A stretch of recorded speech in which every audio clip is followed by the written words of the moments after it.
Hello PowerPlayChess fans, it's me again, Yannick Pelletier, replacing the sushi eater Daniel King, who is there in the Far East, in Japan for a few days. And today, we're going to take a look at the tiebreaks of the very final day of the World Cup in Khanty-Mansiysk. I didn't do anything yesterday for the fourth classical games of both matches, the final between Radjabov and Liren and the final for the third place between Vasilya and Yu Yangyi. These two games were tame and rather eventless. That's why I decided to skip that small chapter of the World Cup. But of course, the tiebreakers is something you never want to miss, and there has been action in both matches, and I'm going to make a little summary of the key moments of those matches. Let's start perhaps with the match for the third place between Vasilya and Yu Yangyi, which might not be so irrelevant as it may seem, because these two players don't only play for a little difference in prize fund, but also perhaps for a theoretical chance to make it in the candidates tournament anyway, since FIDE president Arkady Dvorkovich has announced that, well, perhaps the one who finishes third in the World Cup would have a slightly higher chance to get a wild card to the candidates. Well, it's no guarantee, it's no rule whatsoever, but he made it clear that there was a better chance if you finish third. And if you remember that in the previous cycle, Maxim Vasilya failed to qualify to the candidates by a little hair in almost every factor, rating, World Cup, and Grand Prix, then it appears quite fair to kind of say that, the wild card this time might be attributed according to sports principle and not just political, financial considerations. So it doesn't mean that the winner of this little final between the French and the Chinese will get the place, but there is a small chance, and that was actually a nice incentive to force these two players to fight. So let's take a look at this game very quickly. This is the first game, rapid game, 25 minutes each, plus 10 seconds per move. Vasilya is white. He plays e4, c5. And just the first thing we have to say is Yu Yangyi playing the Sicilian and not the Petrov, as he has done in both classical games, and he has, that's his main weapon against e4.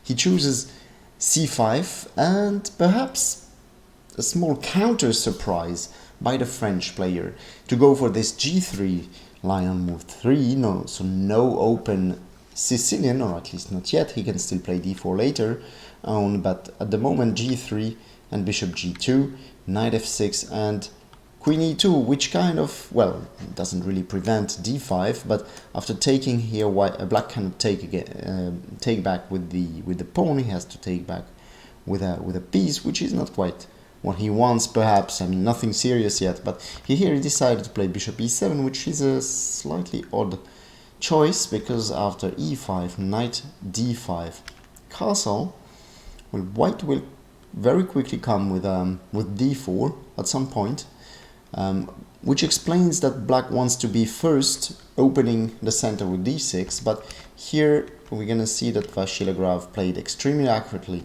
with d4 in this moment, move 10, opening the position and gaining time for his development. After c takes d4, bishop f4, queen back to d8, and here in his typical active, powerful style, Maxim Vasilya went knight e5, knight back to d5. It's not really easy to, it's even impossible to keep that pawn on d4. The thing is, white wants to get it back under the best possible circumstances, and knight e5 is definitely annoying because black doesn't really have a good solution here, and he decided to go for knight d5, knight takes c6, b takes c6, and here again bishop e5, a very nice move. He wants to take on d4 again in the best possible way. Castle, bishop takes d4, and now he's ready for c4 next. As you can see, the queen is not really feeling well there, so Yu Yangi played bishop f6, queen d2, takes, queen b6, and here again, you know, trying to get the exchange in the best possible way. So not taking on b6, but letting black take on d4 if he wants. But Yu Yangi didn't go for that. He played knight b4, queen c3, preventing knight c2, a5, knight d2, bishop b7, a3, knight a6, knight e4. And white is here better, clearly better already. He wants to play c5 just to get a much better pawn structure, which means, well, if black doesn't want to really get strangled, he has to play c5 himself. But this allows white to take full control of the open file with rook d6, queen c7, and rook a d1. And what do you do now? If you, well, he played rook a d8. Well, it's basically the only way, because rook d7 followed by rook takes b7 is a terrible threat. So rook a d8, queen d2, nice. Rook takes d6 and queen takes d6, and he's much more active, but he's not afraid, or he's not shy to exchange queens, because he understands that in an endgame after queen takes d6, for instance, rook takes d6, he's just going to be much better. There are many ideas, like knight f6 is an issue, followed by bishop b7, getting rook and bishop against rook and knight with much more active pieces. Plus there are weaknesses here on c5 and a5, so that's just, I mean, technically it should be a lost ending for black. Yu Yangi plays queen b8, hoping to get a slightly better version of an endgame if white takes on b8. Well, white would be better probably after taking anyway, but he went queen e7, which is really good. Bishop a8, well, you know, knight f6 might be very annoying. For instance, after rook e8, knight f6, takes here, just domination. So he went bishop a8, but it's not really good here. Vasilagravov played rook d7, which looked strong, but rook d6 would have been even more unpleasant for black here. Rook d7, alright, bishop c6, and knight f6 check, that's a good one. Takes, and bishop takes c6. Look at the activity of pieces.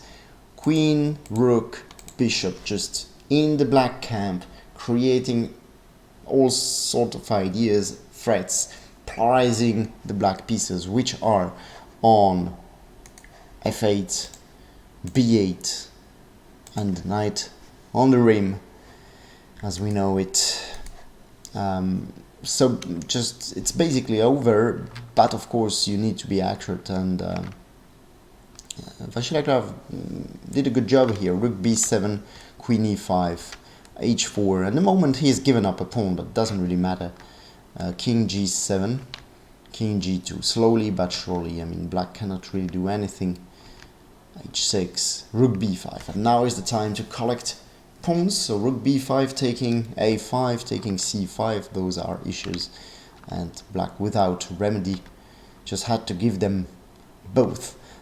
He kept fighting really well, Chinese player. Knight a6, rook c6, and rook b8. That's a very tricky idea in case of rook takes a6. Beware rook b2 with counter attack here. So white has to be fast as well, and he went bishop h5, queen e4 check, king h2, rook f8, and that's tricky. Because in the game after taking on a6, there is queen f5, hitting the bishop, hitting the pawn on f2 with perpetual check. So he needs to prevent that and give up the bishop, and that's how he did it. King g2, queen takes h5, and now rook takes e6. Well, I mean, despite his efforts and his fighting spirit, the Chinese is just 2 pawns down, a worse king position, and basically a lost cause here to fight for. And well, Vachier-Lagrave duly won in a rook ending later on. In the second game, Yu Yangyi tried to do something in the Grunfeld, against Vachier-Lagrave's Grunfeld, but he failed quite terribly. And after 15 moves, Vachier-Lagrave had exchanged queens and got a better position, much more active, which he even won on move 24 only, and it's not because Yu Yangyi committed suicide. So Vachier-Lagrave, in the first set of rapid games, wins that match, wins the tiebreak and wins that match, securing third place and perhaps a theoretical chance to get a wild card in the candidates. Now let's take a look at the final for the first place. Both players, Radjabov and Liren, qualified already to the candidates, and it was just a matter of honor, winning the first place, of course, being able to claim I have won the World Cup, and of course a little check because there is a difference of 30,000 euros between the first place and the second place. So, well, something to be happy about, perhaps securing a nice holiday somewhere. I'll take a look at just let's say 3 moments or 3 interesting parts of this tiebreak. I'll start with the very first rapid game between the two. I won't look at the whole game, even though it would be worth analyzing, of course. But there was an interesting moment when actually White sacrificed a pawn, that pawn on h2, early on in the game, and he reached some sort of compensation with the 2 bishops, some more space in the center, as you can see here. But Liren did a good job with black,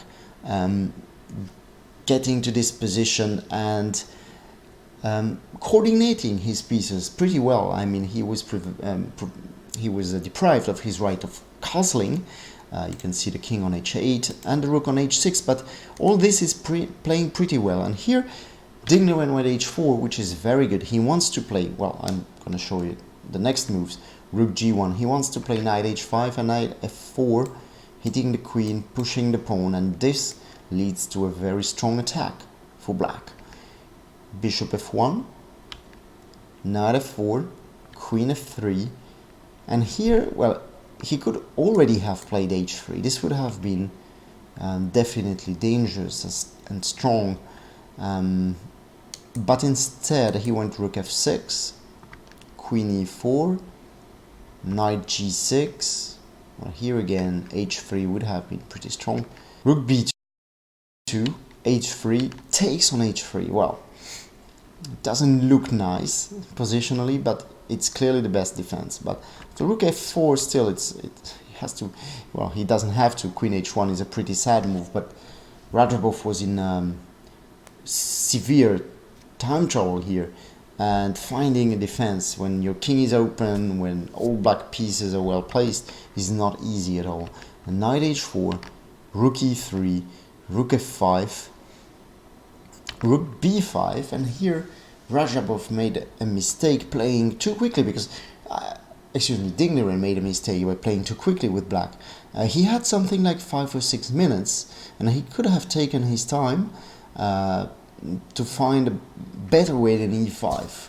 e5 was actually, well, looks really good. Looks just great because you want to play rook g3 and it looks all over. But he missed Radjabov's answer c5, which the Azeri Grandmaster spotted and played with just a few seconds. I think he was down a minute. He had less than a minute on the clock. And to fight on and find the best resource in such circumstances is really admirable. bishop e7. Well, if you take it, well, there might be something on b7 landing. He can also take on e5. He can also play later bishop c4. So Liren went bishop e7 after a long thought, and queen e4 came, rook f4, c takes b6, a takes b6, queen h7, there is knight g6 preventing mate on h8, rook b takes e5, very interesting. Of course, you activate your rook, but Liren found rook h4, rook h5, and suddenly white emerges from these complications a pawn up, when most black's threats and ideas, attacking ideas, have been repelled. You know, Liren, I was saying in my previous broadcast for you here that usually Liren has great nerves. He's capable of holding, and he's just a very, very strong player in general, but also in rapid chess and blitz. But Radjabov also has great nerves, and he's shown it many times. I remember he was still junior when he played, for instance, Tripoli World Championship knockout, and also in later knockouts he would very calmly draw his classical games and go straight to the tie breaks, knowing his strength, not just chess strength, but also nervous strength. He's capable of holding his nerves and keeping control, and again he shows that. So here bishop f6, queen to b5.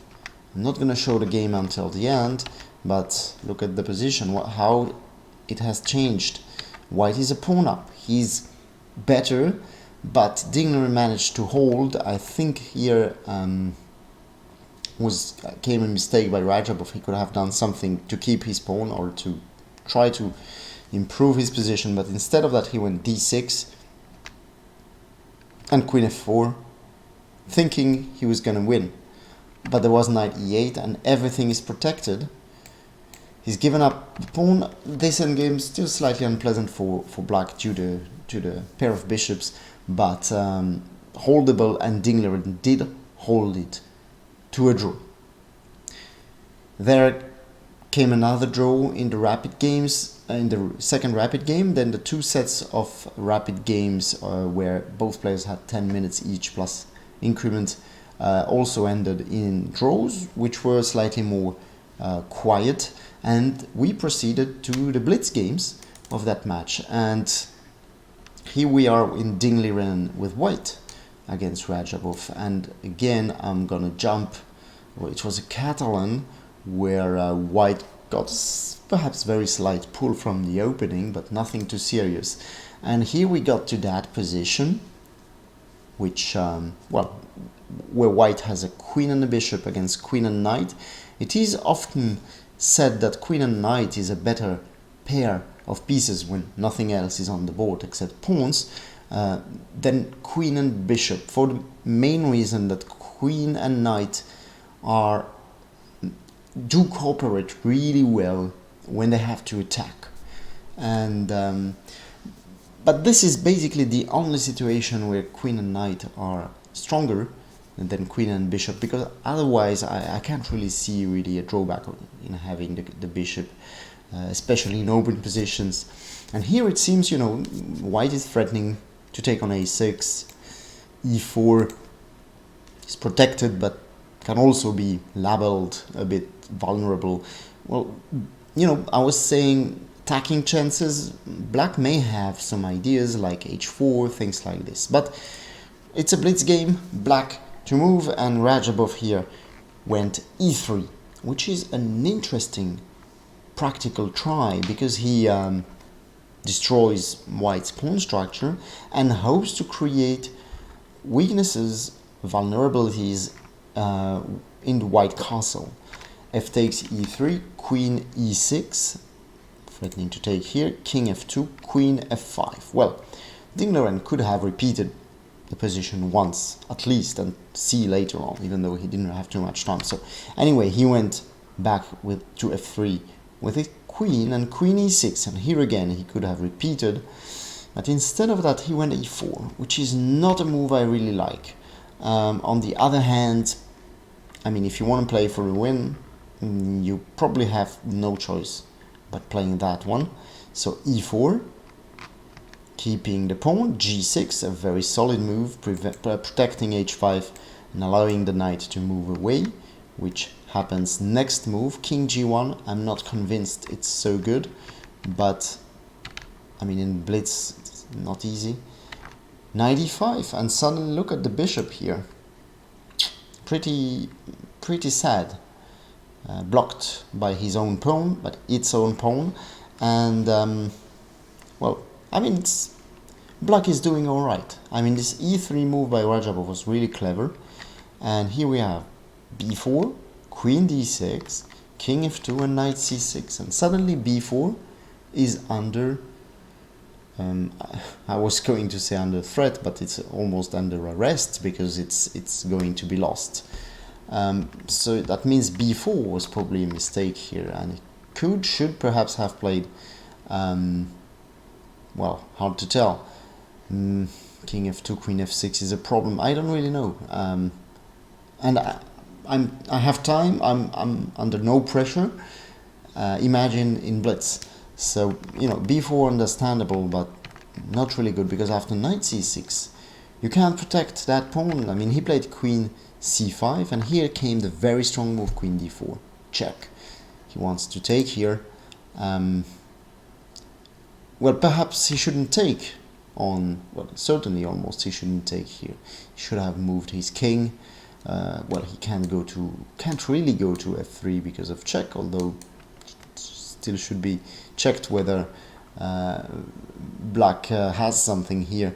Or, well, if you can perhaps move back with the king to f1, but then it's at least a draw. Let's say check here, at least a draw. So he took. Well, now he's threatening knight c2 or knight c6 again, and so he played e5 and knight c2 came. And, well, there came this endgame, which, well, black has the outside pass pawn on a6, but the knight is definitely inferior to the bishop in this open position. The game should end in draw, but some more things happen, and that's the thing in blitz. It's not so easy, even in seemingly quiet endgames. Here after king f6, Liren made a mistake. He should have stayed around the center with his king perhaps, or maybe played bishop b5 or something like this. Probably he would have been able to make a draw here. Instead of that, he went king b5, and there was this move, knight f5. Very annoying, because you can't play g4 because of knight d6 for the king and the bishop. So he had to take, but now knight takes g3. You have to save your pawn on e2, bishop e2, and all pawns are now on the king side. And look at white king so far away on a5, and this actually makes the whole difference. There came g5, and Radjabov played here technically just a brilliant performance.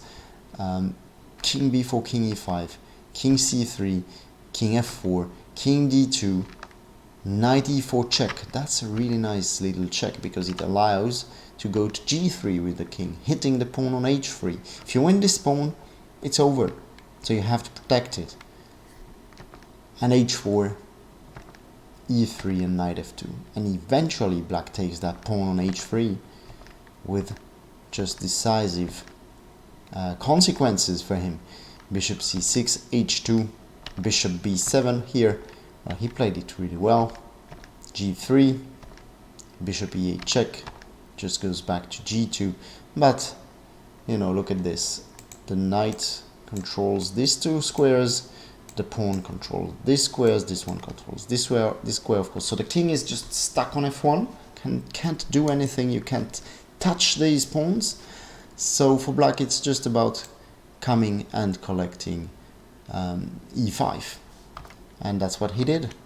Just triangulation now. Well, if it's Zugzwang basically. Either you go back there, but then king f5 takes the pawn, or you change diagonal. I mean, in order to prevent this, but there came h1, of course. So e6, took it, check again, knight h3. Well, that's a little trick. That would be stalemate, but even in blitz it's easy to see. And here knight f2, you just promote the next move. And here came just king takes f3 and resignation for Ding Liren. I mean, a tense game, nervous game, but really nice job by Radjabov, who put pressure and who took his chance. This e3 move was really nice. Final blitz game. I mean, final in case Ding Liren doesn't win it. If Ding Liren wins with black in that game, it's an Armageddon. But it wasn't to be. Again, I'm not gonna show the whole game. Radjabov played e4. Ding Liren couldn't really play his solid e5, so he went for a Najdorf, which did not work too well. Radjabov played solidly. Ding Liren had to take risk, and we ended up in this position after move 40. I mean, white was better throughout. I mean, he managed to win a pawn, got that position, and here Ding Liren took on b6, overlooking probably rook d7. Final combination in this World Cup. Rook d7 wins the queen. Queen takes d7. Knight f6 check. The rook is pinned, cannot take the knight. And, well, Ding Liren played just a few more moves before resigning. That's how this World Cup in Khanty-Mansiysk ended. And every World Cup has its own story, with a few favorites being knocked out early on. But when you look at basically what happens in those World Cups, with all the surprises, the upsets, in the end you always come to the quarterfinals, semifinals, and you find those guys, those just best players in the world are there anyway. You never have a great typical surprise in quarterfinal. This year, perhaps Jeffrey Xiong from the United States was the unexpected player there, but he's rated over 2700, so I'm not completely surprised, you know. And in the end, we have this winner, Teimour Radjabov, who has been struggling in the past few years, especially with, you know, finding his form back, his motivation perhaps. I'm happy for him. I hope we're going to see an interesting and fighting Radjabov in the candidates, which will take place next year in March 2020 in Yekaterinburg in Russia. Ding Liren will be there as well. Very likely we're going to see Anish Giri, who might qualify by rating. He is the favorite now to qualify by rating since Ding Liren took the spot from the World Cup. Fabiano Caruana, of course, will be in the candidates. He qualified automatically by being the finalist of the World Championship match when he lost against Carlsen. So we have 4 players basically seeded. I think Giri will not get crazy and lose 80 points in the next few lists. And, well, we're gonna have one more player decided very soon in the Grand Swiss tournament, which will start, I think, in less than a week in the Isle of Man. 2 more players from the Grand Prix, which will be decided in November and Hamburg and December Tel Aviv, the last 2 legs of the Grand Prix, plus a wild card. Will it be Vachilagrave? Will Vachilagrave qualify from the Grand Prix? He has decent chances as well. Well, we're gonna see that all very soon in the next weeks and months. So, well, that's my last replacement of Danny King. Thank you for your patience. I can see it lasted pretty long, much longer than what Danny does usually. So I hope you haven't switched off your computer yet. In any case, thank you. It's been a pleasure doing it for you here. I hope Danny will like my job as well. and I hope that you did as well. Thank you very much. Maybe see you another time. Bye bye.